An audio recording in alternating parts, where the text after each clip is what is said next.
जतमध्ये आज जी घटना घडलेली आहे त्या घटनेचा मी तीव्र शब्दामध्ये जाहीर निषेध करतो। ज्या एपीआयनं हा प्रकार केलेला आहे त्या एपीआयला सुतासारखा सरळ करण्याची व्यवस्था केली जाईल। प्रतापगडाच्या पायथ्याशी छत्रपती शिवाजी महाराजांनी अफजल खानाचा कोतळा काढला हा इतिहास 4थीच्या पाठ्यपुस्तकामध्ये आहे। मग हे एपीआय महोदय 4थीच्या पाठ्यपुस्तक फाडून टाकणार आहेत का? या महाराष्ट्रातला धारकरी आणि या महाराष्ट्रातला वारकरी यांच्या हृदयामध्ये छत्रपती शिवाजी महाराजांचा इतिहास आहे। त्यांना हृदयामध्ये स्थान आहे। त्यांना हृदयामधून तुम्ही बाजूला हटवणार आहात का?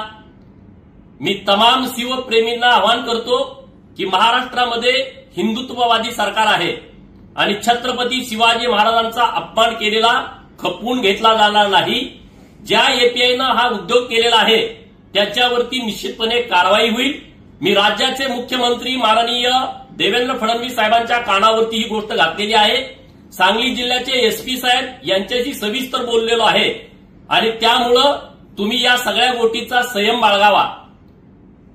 ज्या एपीआयनं हे कृत्य केलेलं आहे त्याच्या पाठीमागे कोणी राजकीय शक्ती आहे का याची सुद्धा चौकशी झाली पाहिजे।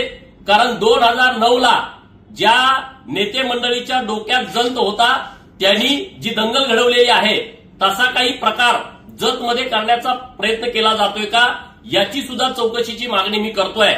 आणि जो कोणी छत्रपती शिवाजी महाराजांचा अपमान करेल आणि मग तो कोणी असेल तर त्याला गुडघ्यावरती बसवून त्याला नाक टेकून महाराष्ट्राची माफी मागवायची व्यवस्था आणि तशी यंत्रणा आम्ही उभी केल्याशिवाय राहणार नाही। जय भवानी,